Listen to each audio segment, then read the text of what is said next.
When you hear the name Oreck, you think of a generally lightweight, upright vacuum. But today we're discussing something completely different, which is the Oreck Dual Stack. The Dual Stack was a commercial machine, and it was two-motor unlike many of their other machines. I believe there was only one other dual-motor direct air upright from Oreck, which was the Oreck Halo. Now, these things are totally unlike the Oreck we think of. They were bigger, they were heavier, pretty significantly heavier. They were still a direct air machine, and then they have the dual air pass here. So I know some people are a little bit confused about the layout of the machine. We just have a single suction motor right here, and then it divides off into these two air paths.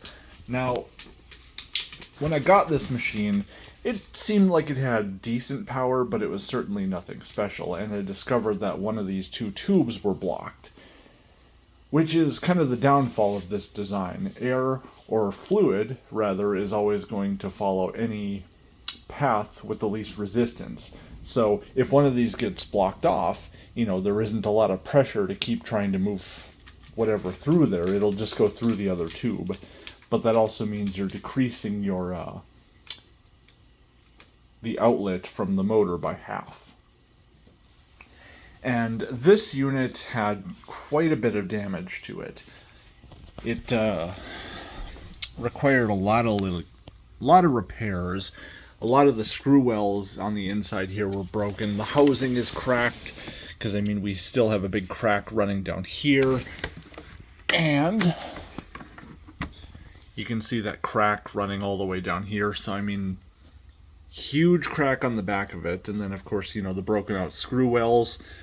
So I've actually taken this machine to a local 3D printing business, and I had a lot of the parts scanned.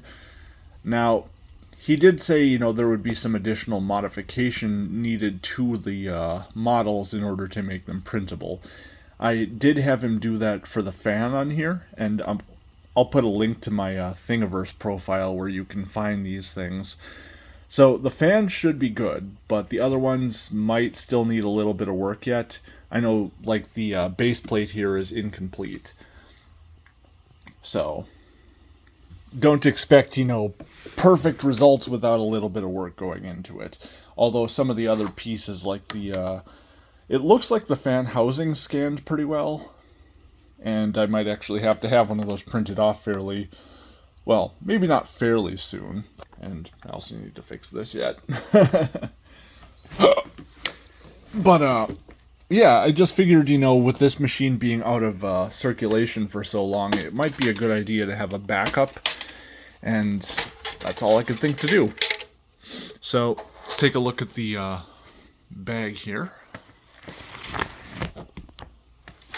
And it does have this weird little plastic thing in here. My friend Josh said this is most likely to prevent the bag from getting too big and being hard to pull out of here, which makes a lot of sense, especially for a commercial machine. And then on the inside here, it just comes through those holes all the way around there. Oh, and it has belt storage, if you guys didn't see that, which was kind of cool. It's unfortunate I forgot about those, because when I was putting this machine back together, I was looking for a belt and was having difficulty finding one, so it's like, oh, well, there's two of them there. But, yeah, new bearings in the motor, new bearings in the brush roll, new belt in there, so we're running as we should be, I think. So let's grab the testing equipment. Now, it is worth noting that the brush roll motor does not have any sort of shutoff, so we won't be measuring them individually. Just running together.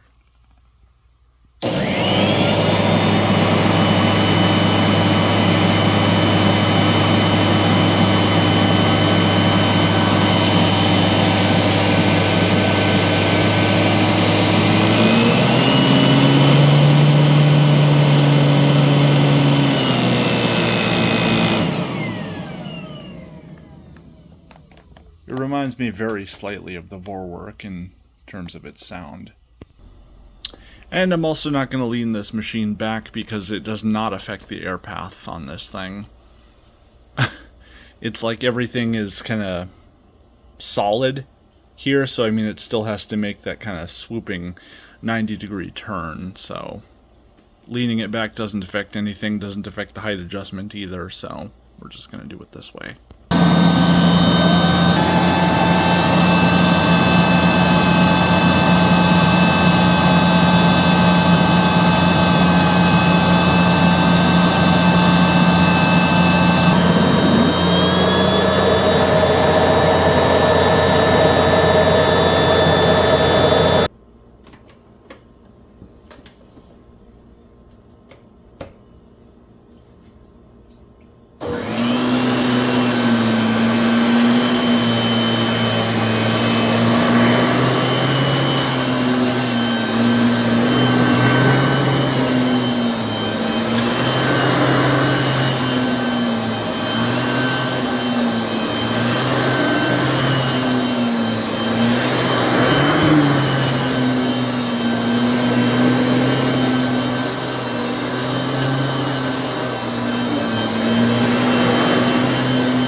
Well, I can honestly say this machine has more power to it than I thought it would.